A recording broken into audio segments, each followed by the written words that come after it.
Time to leave the United Kingdom? Well, today we are going to discuss.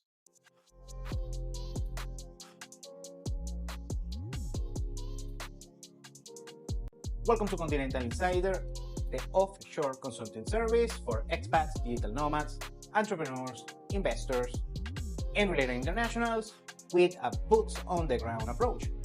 For more information, please check out continentalinsider.com. So today we are going to discuss what's going on the United Kingdom. Of course, I love the British culture, the British history, and actually I love it so much that I was supposed to speak English on a fake British accent instead of a fake American accent. So, pardon me, mind the gap. And of course, the UK is an awesome place. I love the UK. I said many times that I love London. It's one of my favorite cities on the world, and I love UK history and culture and so on. However, in the UK, something I see a trend of degradation that is not what it used to be. And I don't want to go into the politics. I mean, I don't want to blame Keir Starmer and Labour, or Boris Johnson and the Tories, or Nigel Farage, or Jeremy Corbyn, or the monarchy, or Brexit. So I don't want to get into that because I don't think there is not a name that you can put the blame on. I think it's something just socially, cultural, institutional, and it's degrading. It's something, it happens. I mean, it's not like it was a big bang thing that happened on the UK and we're seeing this right now, because these issues right now on the UK go beyond that just high taxes or less economic opportunities or bad weather or bad food or bad dating market and so on and so on. So it goes beyond that. It's something generational that I see right now on the United Kingdom. So maybe if you're watching this and you are from the UK, it's time to actually leave the United Kingdom. Well, the answer will be maybe. I'm not going to say, do something on the rush, anything like that.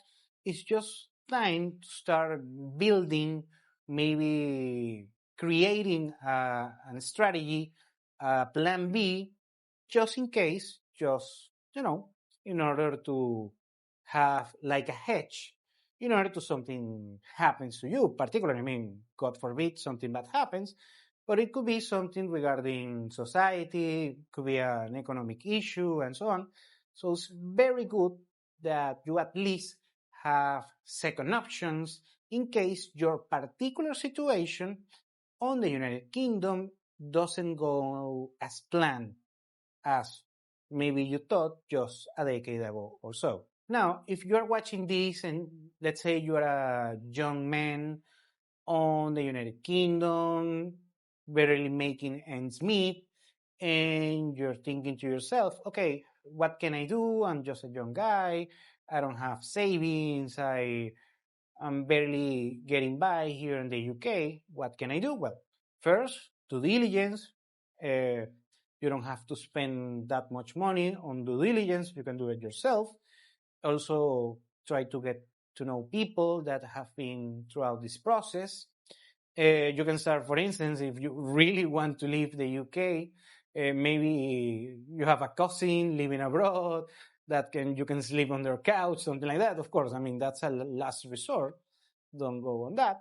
But actually, there are many options that you might take that are not necessarily expensive, getting second residences, and taking advantage of the fact that you are a British citizen, and that's actually a very good passport worldwide for now. And I don't think it's going to degrade that much, but it might happen. You never know. On these particular cases, history, things tend to change. But anyways, also, if you're watching this, yet again, just making ends meet, getting by, what I will suggest, regardless of your situation or what do you want to accomplish in life, what I will say is that if you're young, let's say you're single, you're not married, you don't have children, what you can do is start building a nest egg. You know, saving 50 pounds, 100 pounds, something like that. Just try to gather like a savings amount of, let's say, just a couple of £1,000, £5,000, something that if you are disciplined and you are willing to make sacrifices on lifestyle and cost of living and so on, living in the UK is something that you can reasonably do within a year or so. And afterwards, with better information, make an informed decision, maybe get a second residency, something like that. Also, something that you can do is look away in order to go remote on any particular skill or occupation that you might have. You can maybe work online, teach English. The very good thing, if you're living in the UK, that is, of course, one of the most expensive countries to live in the entire world regarding cost of living, of course. So something that you're going to learn if you go abroad is that in most countries, you can get by just with a couple of $1,000 per month. In some cases, less than $1,000 per month, of course.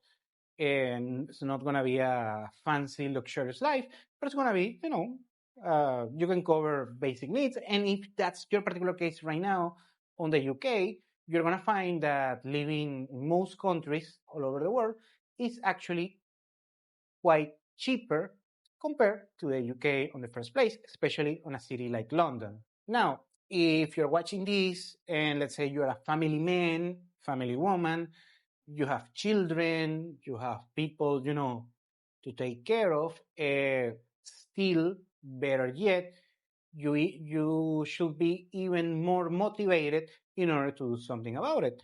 Doing research on getting second residences, second passports, that will give more opportunities in the future for your children, in the case that you have those.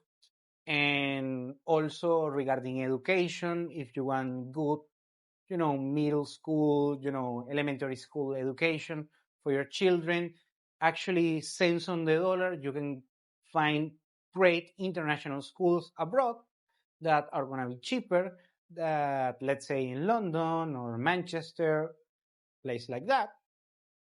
And also they can learn second and third languages.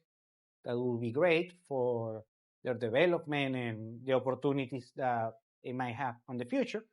So it's something that start considering. I'm not saying, of course, take your children and move to, I don't know, Rwanda, a place like that.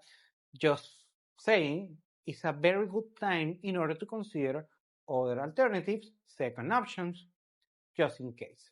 And finally, if you're watching this, and let's say from the UK, and let's say that you have a very hefty income or a very successful business, you are making something like £600,000 per year, a little bit over £300,000 after taxes, of course. You live in the city of London, something like that, and you're saying, hey, I don't need to worry about this thing. I'm doing great.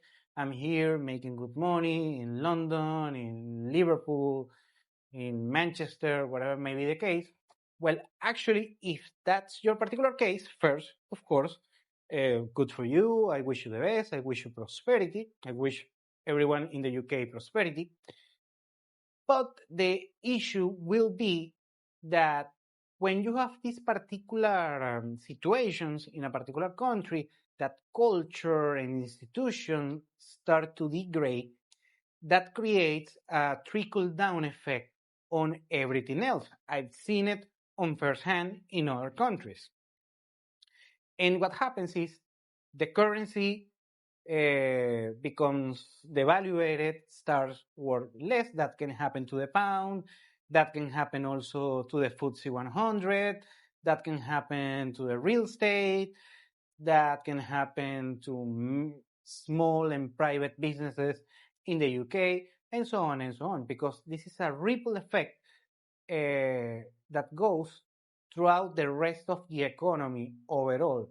When at the end of the day, for instance, in a place like the United Kingdom, what makes the UK valuable is their history, their institutions, their culture, and that, of course, has a compounding effect throughout the rest of the world. Now, since Brexit, let's say, and I'm not going to say if it's good or bad Brexit, but actually the numbers are there. The GDP, the performance of UK's economy has been lackluster, has been even worse than the European Union GDP. You can see a chart right here, and let alone compared to the United States, where the poorest state is Mississippi, and the average citizen of Mississippi has a better standard of living than a resident of London. Imagine that. And of course, I mean, the UK is still a great country, it's a beautiful place. Also, the standards of living are good, let's say, compared to the rest of the world, but they are decreasing every passing year. And this is something in order to take, an opportunity. And the other reason, if you're watching this and you're making £300,000 after taxes, well, the good thing is that right now is the best position. You are in the best position in order to do something about it. I mean, having just like a plan B, getting a second passport, looking for other opportunities and so on, because first you have the cash flow in order to sustain it, in order to start, just doing the due diligence. If you see something that you like or that you can make abroad, and not necessarily have to be a second passport, a second residency, but start creating a plan B, a plan C. Maybe you can do something remotely, and maybe you can get passive income and so on and so on. Or maybe you can just, hover on different places, different hubs, including London, including Manchester or something like that. So I will say just don't sleep on it if you're this guy making £300,000 per year after taxes. So just don't sleep on it. Start, considering opportunities. Don't sleep on it, improve your game and see if that maybe some strategy, a plan B over there on the top drawer, just in case. By the way, in order to close this video, I want to say I'm not a doom and gloomer. I don't want to use scare tactics, anything like that. It's just a call to action. It's just a food for thought video. If you're watching this from the UK, of course. And just consider doing, if you have the opportunity, start doing, the due diligence. Maybe you can do something about it. Maybe get a second passport, a plan B. Maybe, just an emergency plan on the top drawer, just in case you don't lose anything on the process, and maybe you will learn a few things about the rest of the world. And also, if you're watching this from outside of the UK, this should be a cautionary tale that no matter where you live, no matter the country, every country has cycles regarding economics, social issues, institutions, and so on and so on. So that's why it's very good always doing the due diligence on what's going on in the rest of the world and how you can position yourself and get the best outcome. Thank you for watching Continental Insider. Please like, share, and subscribe. Follow us on social media. And if you want to work with us, continentalinsider.com. Thanks again, and have a nice day.